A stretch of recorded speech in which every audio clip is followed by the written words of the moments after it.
Olá pessoal, tudo bem com vocês? Meu nome é Brenda Giuriolo, sou fundadora da BG Desenvolvimento Comportamental e hoje eu estou aqui representando o time de Gente e Gestão porque a gente tem um objetivo muito importante que é falar sobre a saúde mental e emocional.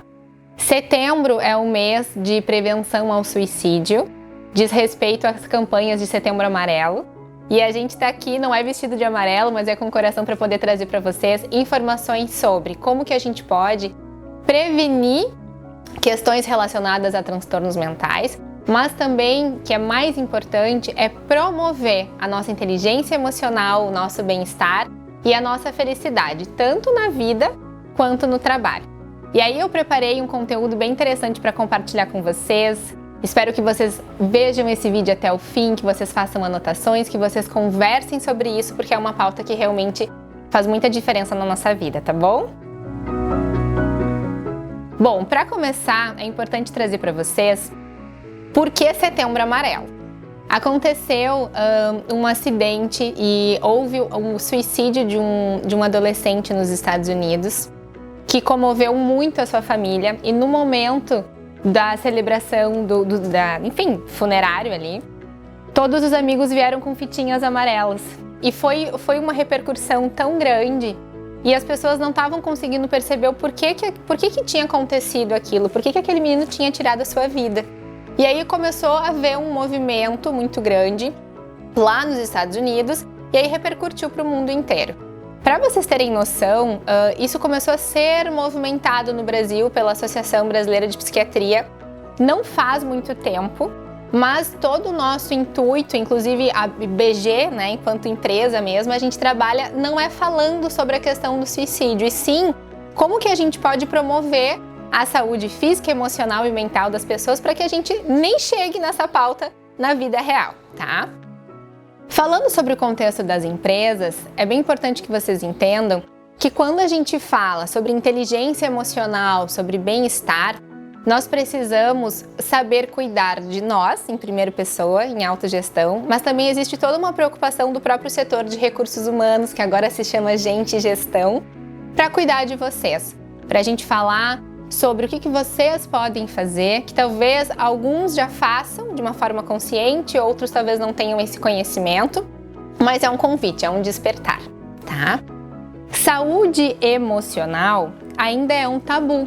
Por quê? Porque as pessoas acham que está vinculado com depressão, com ansiedade, com problemas mentais e emocionais também. Mas na verdade não. Assim como a gente fala que é importante fazer exercício, cuidar do corpo, porque envolve saúde física, falar sobre as nossas emoções, saber reconhecê-las, entender o que é felicidade e como é que eu posso trabalhar melhor no contexto da empresa, vincula essa parte aqui, tá? E é isso que eu quero que vocês também lembrem quando vocês forem falar sobre felicidade, é sobre isso que a gente está conversando, é sobre essa linha de desenvolvimento. Aí eu preparei um conteúdo que eu vou me guiando por aqui, só para trazer para vocês algumas informações. A saúde mental, ela é considerada pela Organização Mundial da Saúde, vou ler para vocês, um estado de bem-estar no qual o indivíduo percebe as suas próprias habilidades, pode lidar com os estresses cotidianos, pode trabalhar produtivamente e é capaz de contribuir para a comunidade.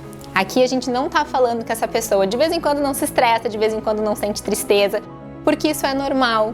Tanto que a gente fez todo um movimento interno, né, para educar vocês e não só com os produtos de sabores das emoções, mas para falar que emoções importam e não só importam, como a gente precisa fazer toda essa linha para educar as pessoas a falarem sobre isso, para que isso não seja um tabu. E quando a gente traz emoções, é importante que vocês lembrem de duas coisas. Primeiro, existem as emoções primárias, que elas têm a função de garantir a nossa sobrevivência, o nosso bem-estar. E aí, para quem assistiu aquele filme Divertidamente, vai lembrar que nós temos o personagem do medo, da alegria, da raiva, da tristeza. E aí também nós temos a nojinho, que é a aversão, e a surpresa. Além disso, é importante a gente perceber que algumas emoções geram sensações desagradáveis na gente, no nosso corpo, na nossa forma de pensar, e isso altera o nosso comportamento. E tem outras emoções, como a alegria, que ela gera a sensação de bem-estar.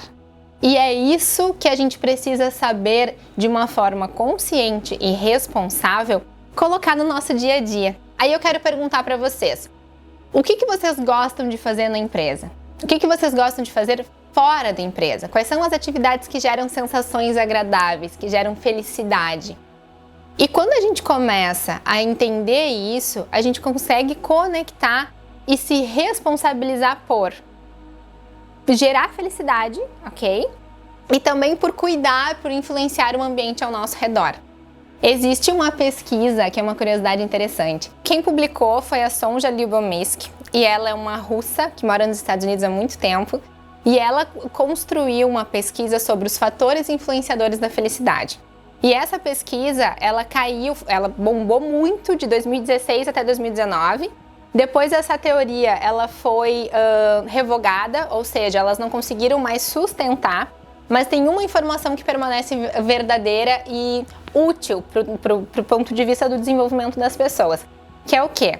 Antes ela falava que a felicidade era 50% genética, 10% fatores externos, casuais, e depois a gente tinha 40% que são os nossos pensamentos, o nosso diálogo interno, a forma com que a gente se relaciona e cuida de nós mesmos e das pessoas ao nosso redor. E o que eles perceberam? Não tem como provar sobre a genética, porque pode mudar muito, porque esse mundo é muito grandão, mas eles conseguem trazer que o percentual, a quantidade de responsabilidade que nós temos pela nossa saúde, ela é muito grande e pela nossa felicidade também. Então a forma com que a gente elogia, a forma com que a gente se relaciona. Daqui um pouco tem pessoas que também não têm tanta facilidade para se expressar, para dizer um eu te amo, para dizer um muito obrigado.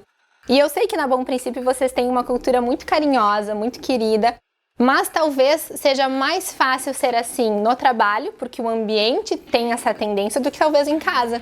Então, quando a gente fala sobre relações saudáveis, sobre felicidade, é isso que eu quero que vocês lembrem. Nós somos responsáveis por isso, tá bom?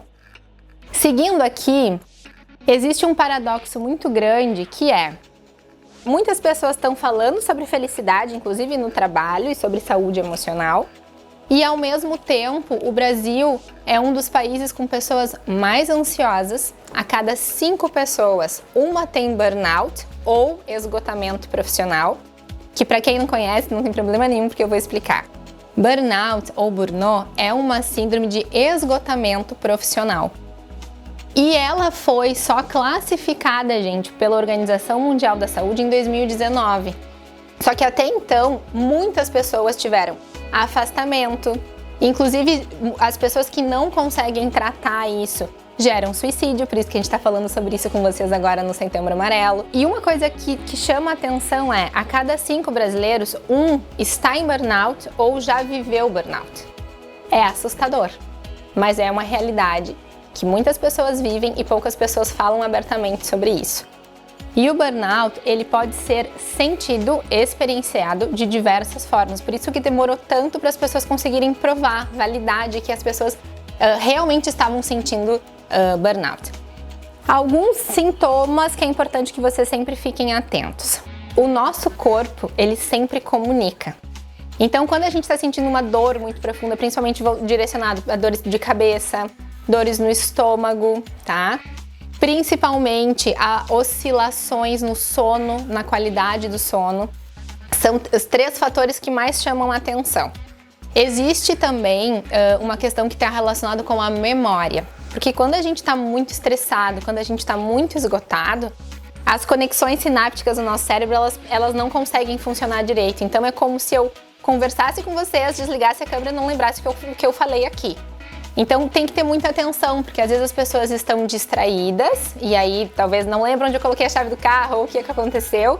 Sejam questões mais cotidianas, mas daqui a pouco, o que eu conversei com a tal pessoa, o que eu fiz, o que eu comi, com quem eu, sei lá, me reuni, as pessoas talvez não lembrem. E parece que não, ela só está um pouco cansada, mas podem ser sinais de burnout. Então a gente tem que prestar muita atenção, tanto para as pessoas da produção, quanto para as pessoas do administrativo. Aqui não tem classe, não tem cargo, não tem situação nenhuma que nos distingue. Nós somos seres humanos e a gente precisa ter esta consciência. Outra informação importante sobre o burnout: quando a gente fala sobre isso e mensura sobre isso, o brasileiro já tem essa cultura da ansiedade que eu falei para vocês anteriormente, tá? Então, se agora com a questão da pandemia, desde março de 2020 até agora, foram publicados muitos artigos falando sobre como tornar as pessoas mais capazes de lidar com a ansiedade, como ajudar as pessoas a não adoecer, porque muitas pessoas sofreram muito com isso. Então, o objetivo desta parte do nosso vídeo até o final é eu trazer como vocês podem prevenir, justamente para vocês não sentirem esses sintomas, o que vocês podem na empresa ter mais atenção, até para que vocês fiquem atentos aos colegas também. Porque, gente, existe outro tabu aqui, né? Tem muitas pessoas que acham que só o RH é o responsável por cuidar das pessoas. E, na verdade, o RH, ou o setor de gestão agora, ele não é o único responsável por cuidar das pessoas. Nós precisamos colocar essa responsabilidade na gente também para ficar atentos e, obviamente, todos os líderes precisam ter isso com mais atenção e mais consciência. Mas é legal que a gente perceba que alterações no humor, na forma de se relacionar, ou quando a pessoa, conforme eu já falei, né, tá apresentando aqueles sintomas com muita dor ou tá se afastando, isso custa para a empresa. E custa não é somente o financeiro, mas é o ambiente de trabalho, todas as questões que a gente precisa prestar atenção para evitar, tá bom? Então vamos lá, o que a gente pode fazer a partir disso? Primeiro, investir na educação emocional, que é o que a gente vem fazendo ao longo desse tempo. Desde que os sabores das emoções foram lançados no mercado, né? A gente já tá falando um pouquinho mais sobre isso para dar oportunidade a todos de entender que as emoções são úteis, que cada emoção tem a sua função, que inteligência emocional é uma competência que todos nós devemos ter, porque isso melhora as nossas relações, melhora o nosso resultado e o nosso engajamento e a nossa produtividade, e isso é informação de muitas pesquisas. E aí tem aqui duas perspectivas que até a gente pode colocar isso na tela para que vocês consigam parar e olhar com calma, tá? Para absorverem isso e não somente ouvirem, que é a perspectiva da empresa. O que a gente pode fazer para zelar então e promover a saúde emocional? Primeiro, preparar as lideranças de uma forma mais precisa, treinar, capacitar para as pessoas saberem como lidar com essas situações, para que elas sejam a extensão do Gente Gestão na prática. Depois, terem programas, né, para a questão de promover o apoio e o incentivo à saúde mental, e eu sei que já existem parcerias com psicólogas, com muitas pessoas que, se precisam ser ouvidas por alguém, vocês têm esse suporte na empresa, isso é ótimo. Tem muitas empresas que não oferecem isso, não têm essa consciência ainda. Depois, promover a cultura do diálogo, né? E vai muito além de dar feedback, tá, gente? E às vezes tem muitas pessoas que têm medo quando são chamadas para conversar ou quando a gente quer descobrir, e aí, como é que tu tá? O que tá acontecendo? As pessoas se fecham por medo, por receio ou por até não estar acostumado a fazer isso. Então, um convite aqui é para que vocês também se abram quando acontecerem esses momentos, porque a gente precisa conseguir se expor. Ser ouvido é uma necessidade, inclusive, de pertencimento dos seres humanos. Então, quando a gente é ouvido, a gente conecta muito mais, a gente pertence com muito mais verdade àquele lugar. E essa conexão, ela faz toda a diferença nas relações profissionais e pessoais também, tá? Depois, a gente fazer follow-up de metas, de resultados. Afinal, estamos falando sobre saúde emocional, mas todo mundo sabe o objetivo da empresa. É crescer, é ter lucratividade, é buscar para o resultado de forma saudável. Então, a gente precisa conscientemente voltar para entender assim, por que eu tô aqui? Qual é o meu papel aqui? E eu tenho que entregar resultado. É por isso, existe uma troca e ambos estamos com clareza sobre isso, que eu preciso ajudar a empresa a crescer. Então, se eu não estou performando, se eu não estou entregando, se eu não estou conseguindo dar o meu melhor, e talvez não seja por falta de recursos meus, eu preciso saber pedir ajuda, ok? E aí aqui não é fragilidade ou fraqueza, e sim vulnerabilidade, que é uma palavrinha que está se falando muito nos últimos anos, que às vezes as pessoas têm medo de dizer assim, não estou conseguindo performar, estou num momento difícil na minha vida, estou com as crianças em casa, ou estou com algum problema de saúde, não estou conseguindo lidar muito bem com isso. Não tem problema, desde que a gente perceba que busque ajuda e a gente continue focado onde a gente precisa chegar, tá? E por fim, vocês pensarem, o que mais a empresa pode fazer para nos ajudar nesse sentido? O que eu gostaria que a empresa tivesse?